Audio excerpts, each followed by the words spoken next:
विद्यार्थी आहेस आणि पैसे कमवू शकत नाही असं जर तुला कोणी म्हणत असेल तर हा व्हिडिओ तुझ्यासाठी आहे आणि खरंच सांगते या व्हिडिओमध्ये मी तुझे सगळे कन्सेप्ट क्लिअर करणार आहे। नमस्कार मंडळी, कसे आहात सगळे? Welcome back to my YouTube channel. आजचा टॉपिक तर तुम्हाला कळला असेल की विद्यार्थी असून सुद्धा तुम्ही कसे पैसे कमवू शकता स्किल पैशामध्ये। So let's get started. आज तुम्हाला मी सांगते की विद्यार्थी असून सुद्धा तुम्ही स्वतःचा पार्ट टाइम स्वतः या मोबाईलचा वापर करून सुद्धा पैसे कमवू शकता। ना स्टडी डिस्टर्बन्स, ना कोणतं कुठे बाहेर जाण्याची वेळ, ना कोणतं काम करण्याची वेळ, तुम्हाला फक्त स्वतःचा स्मार्ट वर्क विचार करायचा आहे आणि learning mindset is most important. आता चला बघूयात, मी तुम्हाला असे 5 स्टेप्स सांगणार आहे, त्याबद्दल तुम्हाला स्टेप बाय स्टेप सगळं शिकायचंय। कारण की तुम्ही एक विद्यार्थी आहात, तुमचं पूर्णपणे लर्निंग स्टेज चालू आहे, करेक्ट? सो आता पण तुम्हाला लर्निंग स्टेज मध्ये शिकायचं पण आणि पैसे पण कमवायचं। सो मी तुम्हाला पहिले सांगते की विद्यार्थी आहात ना, तर तुम्ही अगोदर ह्या गोष्टी शिका की कसं आपण काहीतरी नवीन करू शकतो। फक्त डिग्री नाही, डिग्री विषयी तर आहेच, खूप महत्व आहे डिग्रीचं, पण डिग्री सोबत स्किल जर असेल तर अजून इम्पॅक्टफुल तुमची लाईफ बनू शकते। त्यासाठी एक स्किल खरंच खूप इम्पॉर्टंट आहे आणि त्या स्किल कोणकोणत्या आहेत चला बघूयात। तर कोणत्या कोणत्या स्किल तुम्ही शिकायच्या ते पण सांगते। फर्स्ट आहे affiliate marketing. I tell that की अफिलिएट मार्केटिंग खूप महत्वाचं आहे, कारण की तुम्हाला कोणतं दुकान मांडायची गरज नाही, जास्त इन्व्हेस्टमेंट करायची गरज नाही, प्रोडक्ट बनवायची गरज नाही, डिलिव्हरी करण्याचं टेन्शन नाही, ना काही टेन्शन नाही। फक्त स्मार्ट वर्क, ते म्हणजे प्रमोशन वर्क। फक्त एखाद्या कंपनीचं तुम्हाला काय करायचं, स्टेटस मार्केटिंग करायची आणि त्या कंपनीबद्दल माहिती सांगायची, त्याबद्दल जे डिजिटल स्किल्स असतील किंवा ज्याचं कोणत्या कंपनीचं प्रोडक्ट असेल ते तुम्हाला प्रमोट करायचं। सो स्किल पैशामध्ये अफिलिएट मार्केटिंग मी सुद्धा करते। मी पण एक विद्यार्थी आहे, मेडिकल स्टुडंट आहे आणि मी सुद्धा हे करत आहे। पण मी काय करते, डिजिटल स्किल्स प्रमोट करते, जेणेकरून ते दुसऱ्यांना हेल्पफुल पण असते। आणि प्रोडक्टचं कसं असतं माहितीये का, जर आपण प्रोडक्ट एखादा प्रमोट केला तर प्रोडक्ट कधी ना कधी संपणार आहे, ओके? पण जर आपण एखादं नॉलेज जर गिव्ह अप करत असो, नॉलेज जर कोणाला देत असेल, तर खरं सांगते ते नॉलेज कधी ना कधी संपणार आहे का? नाही, नॉलेज कधी संपत नाही, ते नेहमी असतं, कधी ना कधी उपयोगी पडतंच। तसं स्किल पण तुम्हाला कधी ना कधी हेल्पफुल होणारच आहे। त्यासाठी खरं स्किल शिका आणि पुढे जा। आता पुढे हे स्किल शिकून तुम्ही काय करू शकता, ओके? आता हे स्किल शिकल्यानंतर तुम्ही फ्रीलान्सिंग जर्नी स्टार्ट करू शकता।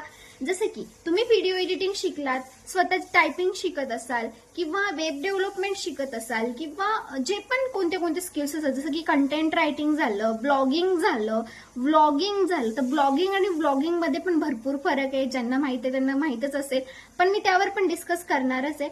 स्किल पैशामध्ये सगळ्या स्किल शिकवल्या जातात। आता फ्रीलान्सिंग हे स्किल शिकून नेमकं काय करायचं, ओके? आणि स्किल शिकल्यानंतर तुम्हाला सर्टिफिकेट पण प्रोव्हाइड आहे स्किल पैशामध्ये। आता पुढे काय करायचं, तुम्हाला हे स्किल शिकल्यानंतर फ्रीलान्सिंग जर्नी स्टार्ट करायची, जसं की व्हिडिओ एडिटिंग।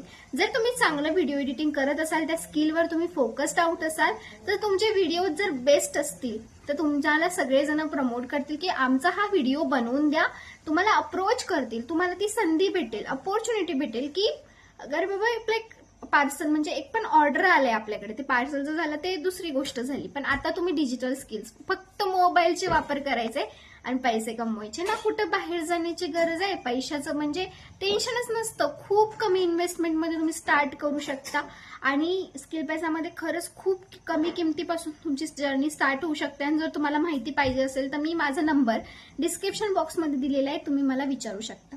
आणि हो, आता फ्रीलान्सिंग जर्नीमध्ये समजा तुम्ही पोस्टर बनवत असाल, तुमच्याकडे जर ऑर्डर आले की पोस्टर बनवून द्या, तुम्ही त्याचे चार्जेस घेऊ शकता। कारण कोणतेही काम जर तुम्ही करत असाल तर फ्रीमध्ये करणार का? नाही, ते पण घरी बसून तुमच्या वेळेनुसार तुम्ही ते करू शकता।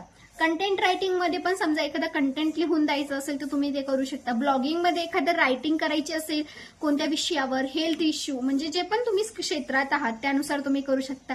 देन थर्ड पॉइंट आहे, तुम्ही स्वतःचं म्हणजे जे पण ऑफिशियल तुमची जर्नी आहे ते स्टार्ट करू शकता। जसं की तुम्ही ट्युशन्स घेऊ शकता, तुम्हाला समजा फ्रीलान्सिंग जमत असेल तर फ्रीलान्सिंग विषयावर तुम्ही एक ट्युशन क्लासेस स्टार्ट करू शकता, ऑनलाईन ट्युशन क्लासेस करू शकता किंवा ऑफलाईन, ती तुमची मर्जी झाली, तुमच्या टाइमनुसार।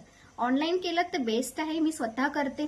देन तुम्ही स्वतः जर म्हणजे मेडिकल क्षेत्रामध्ये असाल किंवा कोणत्या पण क्षेत्रामध्ये चांगले नोट्स बनवत असाल तर नोट्स पण तुम्ही सेल करू शकता। जसं की मी स्वतः मेडिकल स्टुडंट आहे, तर माझे मेडिकलचे जे नोट्स आहेत ते मी बनवते आणि सेल करते, ज्यांना गरज असेल तसे। जेवढ्या छोट्या किमतीमध्ये मी स्वतः तयार करणार, त्यांना थोडी तरी किंमत द्यायला सांगणार. अशा प्रकारे तुम्ही वर्क करू शकता.